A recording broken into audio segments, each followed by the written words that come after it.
What is a parallel EQ? It is literally what it says. Parallel means side by side, or you could say next to each other. What you do in one lane won't affect what is happening in the lane next to it. In a parallel EQ, you will find that EQ on a specific band will not affect what happens with the EQ bands that run alongside it. This is in contrast with most regular EQs, which usually work in series. This means that whatever is done on one EQ band will affect the other EQ bands in some way. The frequency band slopes will sort of bleed into the frequency bands next to them, and depending on how wide one band is, this can stretch even further. You will be boosting or cutting way more than just the frequency and the bandwidth or Q you have set. With parallel EQ is that since these bands run in parallel, this bleed into the other bands doesn't happen. All separate EQ bands only come together at the end of the plugin and are summed there. This results in a much cleaner and pure EQ change. Yes, there will be some overlap, but in a much lesser degree when working with a regular EQ that works in series.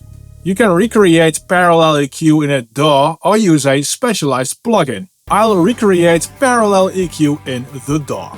And I have created 4 parallel duplicated audio tracks. They have been set equal to match that one original audio track in level. That's -12 dB for each parallel track. Let's add the same EQ plugin for them all. On the right side are the ones for the parallel EQ, 1 EQ band per parallel track. On the left is the single EQ plugin for the original track, and that will work in series. I have the exact same EQ points between the plugins and a Q of 2 to start with.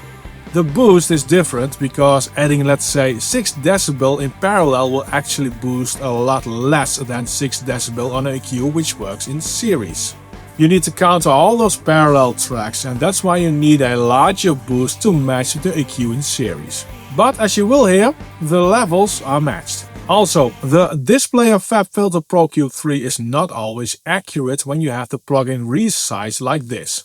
Don't draw too many conclusions from what you see on the displays. Now let's add one band at a time. We'll start with the lowest band.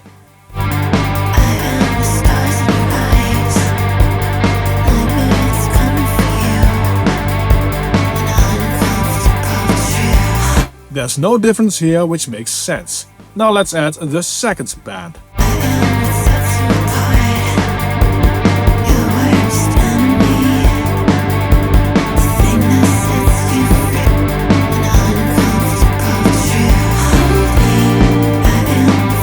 Here you can already hear a difference. The regular in-series EQ sounds more woolly and the parallel EQ is more clean. Let's add the third band.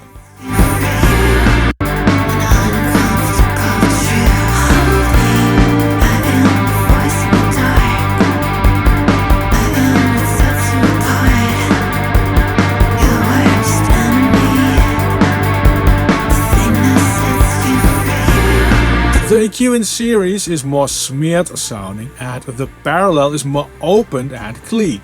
Here's the fourth band.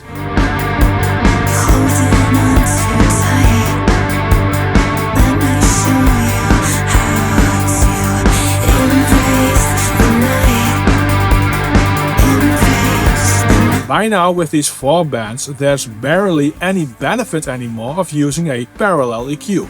Also, the regular in-series EQ has boosted so much by now that the parallel EQ needs to be compensated in level. Here's another comparison with the Q set to 1 and only the first 3 bands.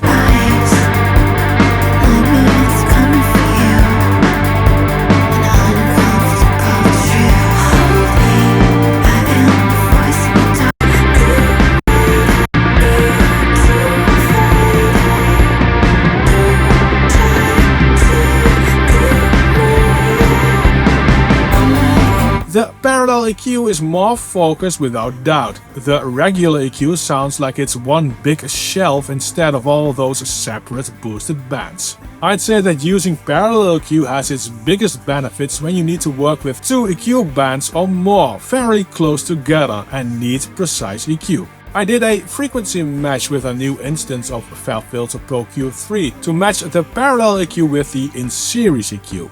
You can see that the frequencies in between the points are set up boosted and the frequency points themselves get reduced.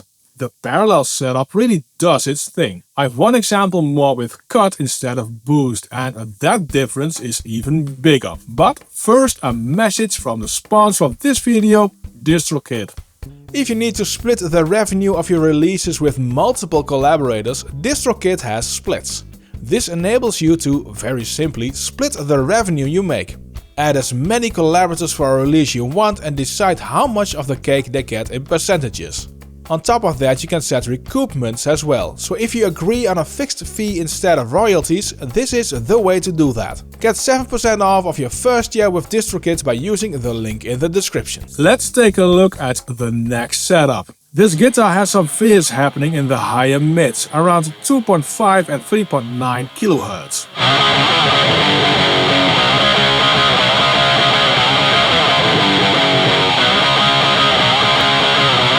When I cut the frequencies with about 12 dB with a regular EQ, I get this. I have recreated a parallel setup again. Same cuts, but at 18 dB to compensate for the parallel volume buildup.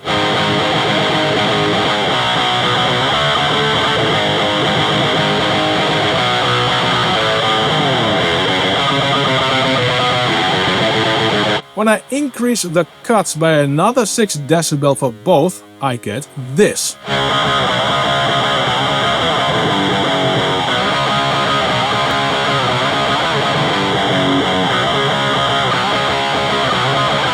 The parallel setup leaves much more of the guitar sound intact, which makes sense since the regular EQ starts to cut a lot around 3.3 kHz as well. You can try to bring some of that back, but it does not sound better at all.